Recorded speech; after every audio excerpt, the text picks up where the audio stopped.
नमस्ते, मैं आपका RKY टीच AI का मार्गदर्शक हूं। आज हम विज्ञान और गणित के रहस्यों पर बात करेंगे। इस विषय की गहराई में उतरते हैं। सबसे पहले आइए समझते हैं कि लेंस क्या होता है। तो लेंस एक पारदर्शी यानी ट्रांसपेरेंट मटेरियल का टुकड़ा होता है। जैसे कांच या प्लास्टिक? हाँ, बिल्कुल, जैसे कांच या प्लास्टिक।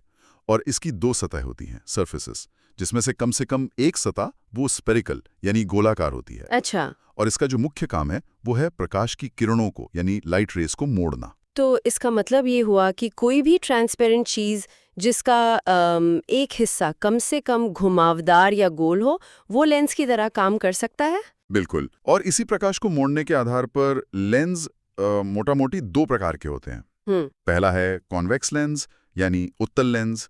इसे कन्वर्जिंग या अभिसारी लेंस भी कहते हैं। कन्वर्जिंग मतलब क्योंकि ये प्रकाश की किरणों को एक जगह इकट्ठा करता है। एग्जैक्टली। और दूसरा है कॉन्केव लेंस यानी अवतल लेंस। इसे डाइवर्जिंग या अपसारी लेंस कहते हैं क्योंकि ये प्रकाश की किरणों को फैला देता है। अच्छा, यहाँ एक बात समझना जरूरी है। मतलब एक लेंस किरणों को सिकोड़ता है और दूसरा उन्हें बिखेर देता है। सही कहा।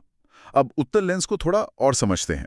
ये बीच में से मोटा और किनारों पर पतला होता है। जैसा कि आप चित्र में देख सकते हैं, जब प्रकाश की पैरेलल किरणें से गुजरती हैं तो ये उन्हें एक बिंदु पर, एक पॉइंट पर मिला देता है। अच्छा, तो जो मैग्नीफाइंग ग्लास होता है जिससे हम छोटी चीजों को बड़ा करके देखते हैं, वो भी एक उत्तल लेंस ही हुआ? एकदम सही।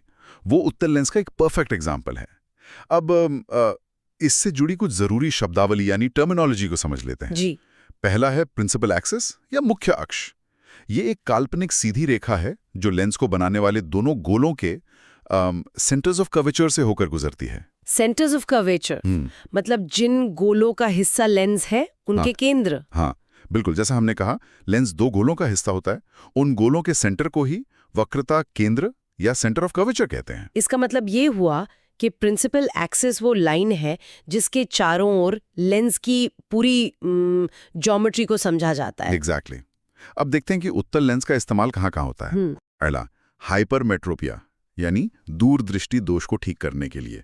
ये वो स्थिति है जिसमें पास की चीजें धुंधली दिखती हैं। अच्छा। और दूसरा, मैग्नीफाइंग डिवाइसेस में यानी आवर्धक उपकरणों में, जैसे कि माइक्रोस्कोप, टेलीस्कोप और कैमरा लेंस में। अच्छा, मतलब कैमरे से लेके दूरबीन तक इन सब में उत्तल लेंस का ही कमाल है जो हमें दूर या बहुत छोटी चीजें साफ दिखा पाता है। जी हाँ।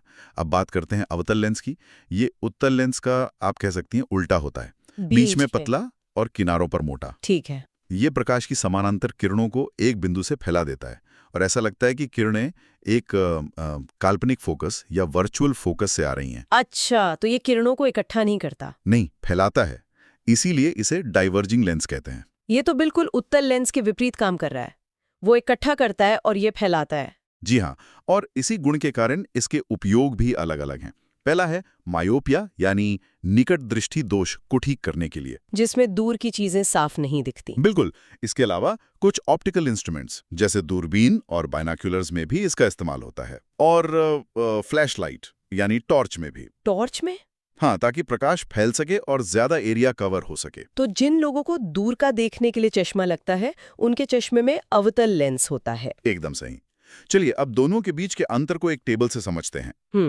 पावर की बात करें तो उत्तल की पावर पॉजिटिव होती है और अवतल की नेगेटिव। अच्छा, प्लस और माइनस। हाँ, नेचर जैसा हमने डिस्कस किया, उत्तल कन्वर्जिंग है, अवतल डाइवर्जिंग है।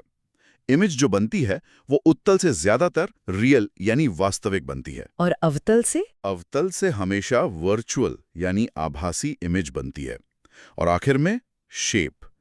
उत्तल बीच में मोटा होता है और अवतल किनारों पर मोटा होता है। ये टेबल तो बहुत उपयोगी है। इससे दोनों लेंस के बीच का मुख्य अंतर एक नजर में ही समझ आ गया। अब एक बहुत ही महत्वपूर्ण कॉन्सेप्ट पर आते हैं, लेंस की क्षमता या पावर ऑफ लेंस। अच्छा।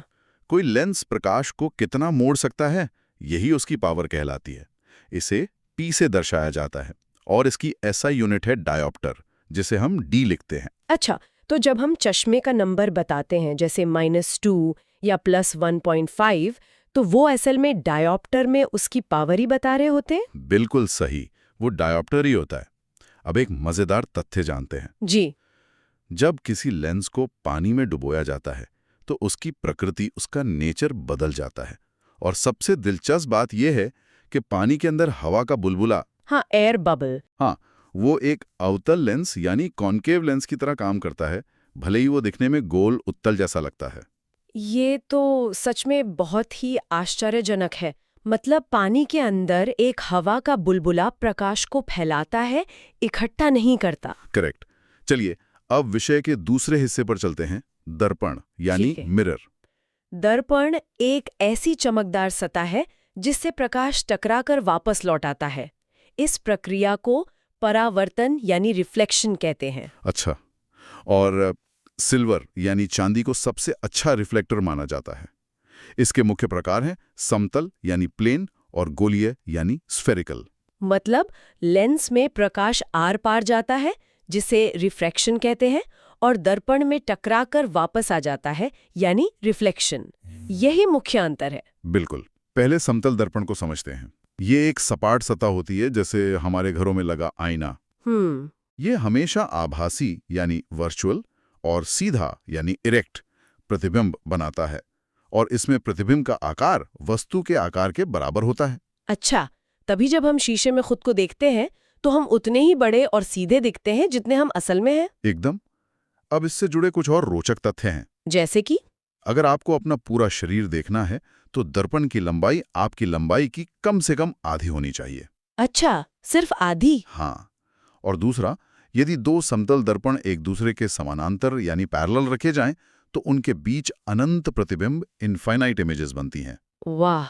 तो जो दुकानों के ट्रायल रूम में या सैलून में आमने सामने शीशे लगे होते हैं, उनमें हमें अपनी अनगिनत तस्वीरें इसी वजह से दिखती हैं? जी हाँ, वो इसी का नतीजा है। अब आते हैं गोलीय दर्पण पर। ये किसी खोखले गोले का हिस्सा होते हैं। ये भी दो तरह के होते हैं। लेंस की तरह ही? हाँ, बिल्कुल। पहला कॉनकेव यानी अवतल, जिसकी भीतरी सतह चमकदार होती है, जैसे चम्मच का अंदर वाला हिस्सा। ठीक है। और दूसरा कॉन्वेक्स यानी उत्तल, जिसकी बाहरी सतह चमकदार होती है, जैसे चम्मच का बाहर वाला हिस्सा। ये चम्मच का उदाहरण तो बहुत अच्छा है।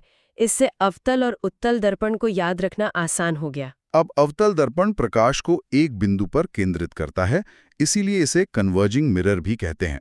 इसके उपयोग हैं कहाँ-कहाँ? गाड़ियों की हेडलाइट्स में, ताकि रोशनी दूर तक फोकस हो, शेविंग के लिए क्योंकि ये चेहरे को बड़ा दिखाता है, अच्छा। और दांत चिकित्सक यानी डेंटिस्ट भी दांतों को बड़ा और साफ देखने के लिए इसका इस्तेमाल करते हैं। अच्छा, तो इन सभी उपयोगों में एक ही सिद्धांत काम कर रहा है, प्रकाश को एक जगह केंद्रित करना या किसी चीज को बड़ा करके दिखाना। बिल्कुल। इसके विपरीत उत्तल दर्पण प्रकाश को फैलाता है। ये डाइवर्जिंग मिरर है। कॉनकेव लेंस की तरह। हाँ, बिल्कुल। ये हमेशा सीधा और छोटा प्रतिबिंब बनाता है। और इसका सबसे आम उपयोग है गाड़ियों में रियर व्यू मिरर यानी साइड मिरर के रूप में। अच्छा। ऐसा इसलिए ताकि ड्राइवर को पीछे का एक बड़ा क्षेत्र, एक वाइड व्यू दिख सके। अच्छा, इसीलिए उन शीशों पर लिखा होता है objects in the mirror are closer than they appear, क्योंकि वो चीजों को छोटा करके ज्यादा एरिया दिखाते हैं। एग्जैक्टली। अंत में दोनों के बीच के मुख्य अंतर को एक बार फिर से स्पष्ट कर लेते हैं। ठीक है। दर्पण यानी मिरर रिफ्लेक्शन पर काम करता है, जबकि लेंस रिफ्रैक्शन पर। सही है। मिरर में एक फोकस होता है, जबकि लेंस में दो। और मिरर अपारदर्शी यानी ओपेक होता है, जबकि लेंस पारदर्शी यानी ट्रांसपेरेंट। ये बहुत ही स्पष्ट सारांश है। एक प्रकाश को लौटाता है और दूसरा प्रकाश को अपने में से गुजारकर मोड़ देता है। आज का सेशन बहुत ही ज्ञानवर्धक